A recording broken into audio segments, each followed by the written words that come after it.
Venerable Sangha, and very good afternoon, everyone.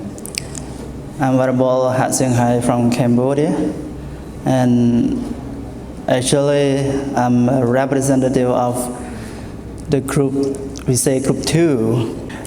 We have 4 countries in my group 2, Cambodia, Myanmar, Laos, Vietnam. So this is our activity. Actually at the moment we have very have this tough discussion as well.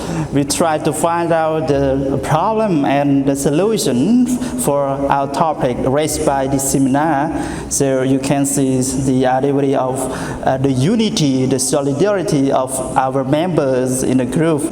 So I want to mention the activity of DPBMA. So just recall that development, right?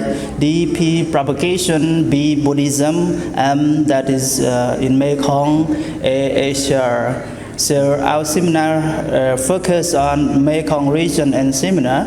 But for me personally, I think it's not only this region. We should refer to the world, the whole world, because our Buddha Dharma and our mission for the benefits of the sentient being in this world.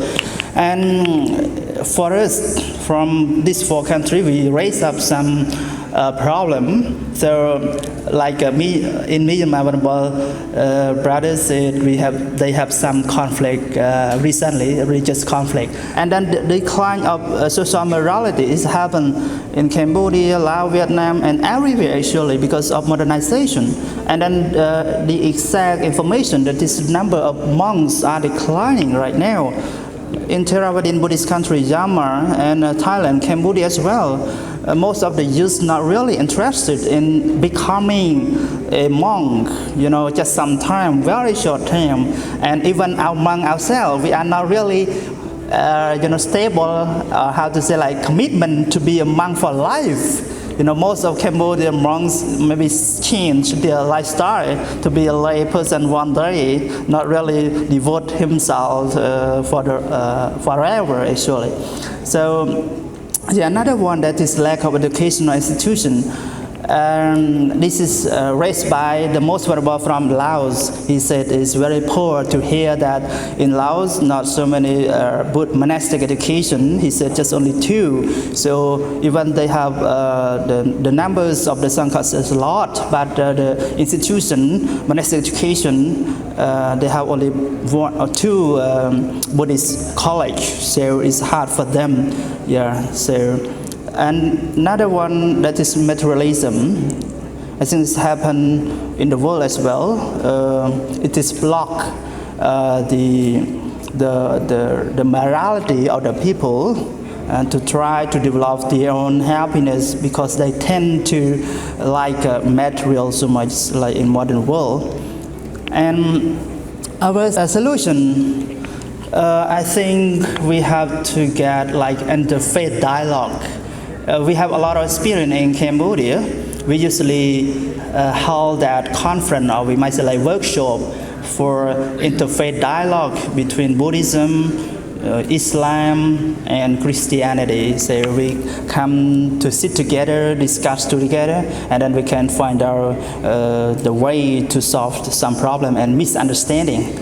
And another one that is ethical education program. We have to run all this program. Actually, it's not only for each temple. Mostly in Theravadin Buddhist country, we just have like traditional program. Buddhist monks just give sermon in any ceremony or some village ceremony, or people invited to give Dhamma talk in that houses for ceremony. But we don't have such a great program that we can provide to the school, to the institutional education, so we can get close to the young generation. So for me, I have one of organization that is Buddhism for Education Cambodia. So we try our best to get close to the young generation so that they can learn what is Buddhism, what is morality, and how Buddhism benefit their life. So that is thing that we have to reconsider. And For the lack of numbers of monks, I think we should have ordination program. So in Laos, he said he tried their best to have ordination program to attract the young generation, the youth, to come to temple and have ordination. Even they live a monk, but maybe other or the numbers of that ordination monks may stay for longer in any temple. And we come to the topic that how to propagate Buddhism for the world peace. So it's always discussed in any seminar, Last week I was in Taiwan, so we also discussed in this topic as well, how to propagate Buddhism for the world peace. So this is idea that we have in our discussion. First one, that is Dhammaduta. So this is Pali term, everyone know that, right? Dhammaduta, we dispatch the resourceful monk.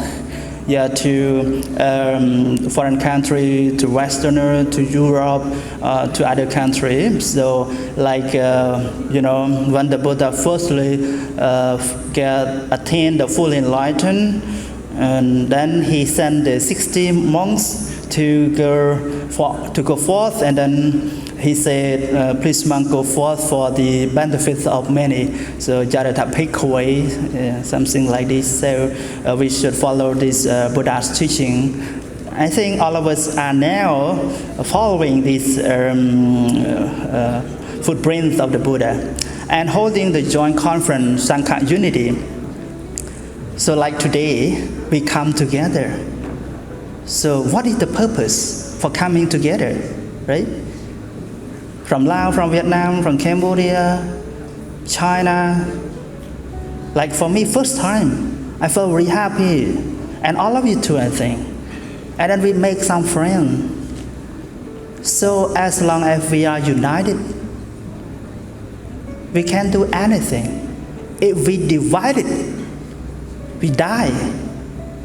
So our Buddhism will not propagate well as long as we do it individually, independently, not together. So if we have such conference, joint conference between Buddhist countries, like this year Thailand, maybe next year Cambodia, we can understand each other and we can learn our tradition and culture and how we can develop our propagation of Buddhism. And community outreach. Let's say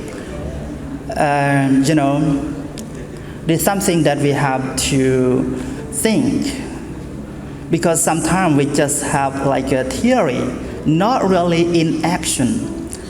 Just do dana, but among ourselves or our followers, Buddhists themselves, had to illustrate, had to demonstrate what they understand, like to spread a compassion, loving kindness to the community. So how?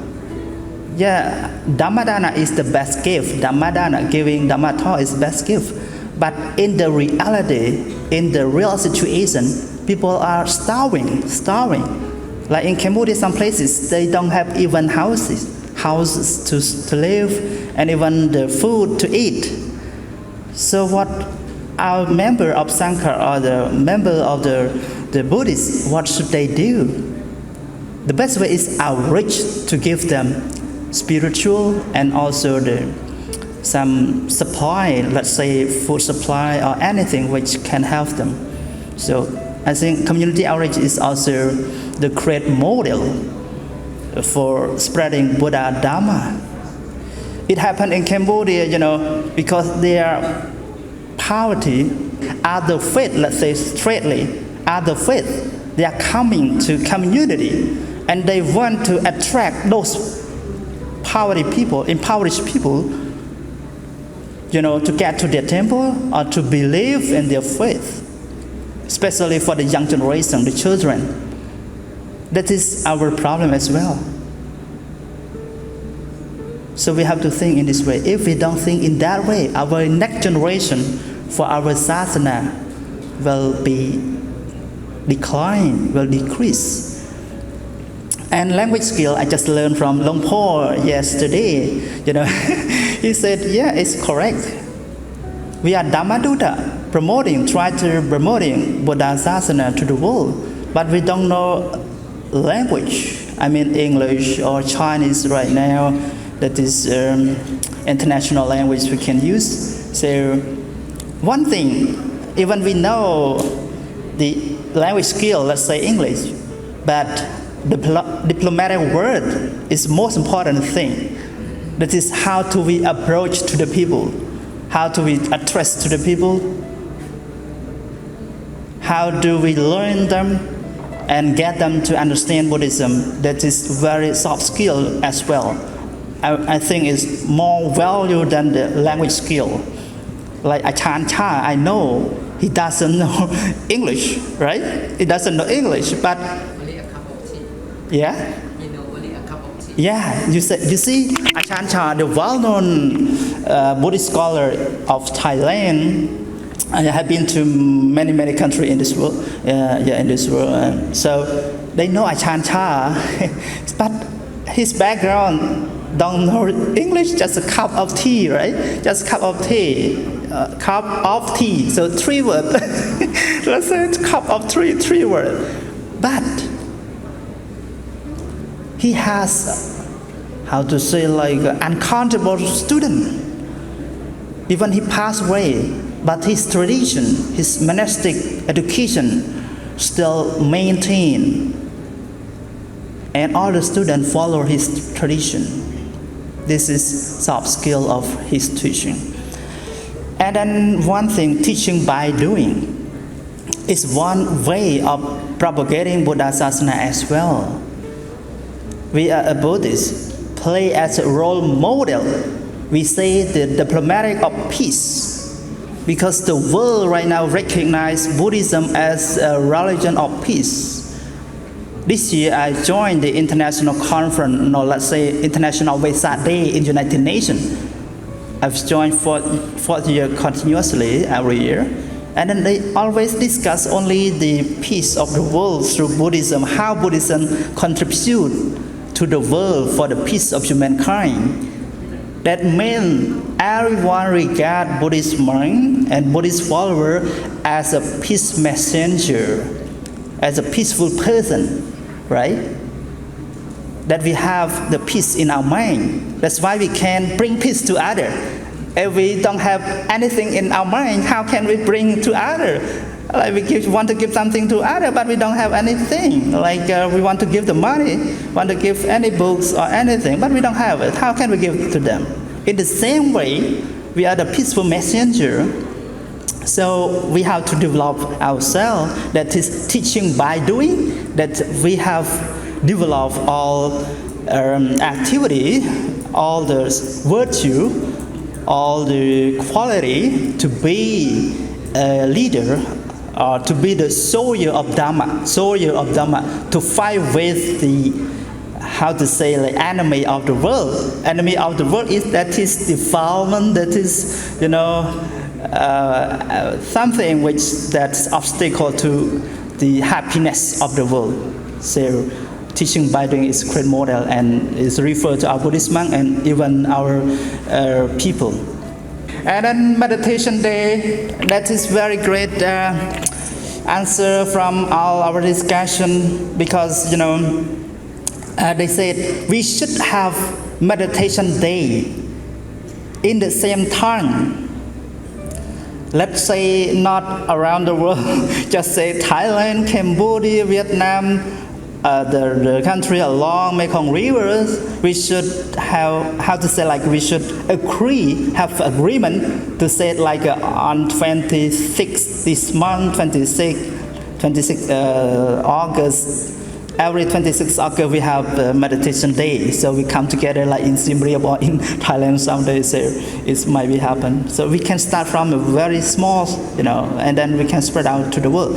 And then using more modern social media. This is my own experience in Cambodia. I founded Buddhism for the Case in Cambodia (BEC) since 2012, but many people not really know BEC. What is BEC? Even we have a lot of program to teach youth for the young generation, but not so many people know about us. But when I teach online, so it is available for all of us. but we teach like a Dhamma in English. We speak Khmer, English, and other languages. So people really get interested and they want to know what is that, and then we can give them, like something which is good benefit for them, Buddha's teaching to them. So this is one way that we can propagate Buddhism to young generation. And Buddhist educational training workshops here we can do everyone with the children, with the school, with the any institution which is available. So we should try our best to promote Buddhism. Thank you everyone. Good luck to you.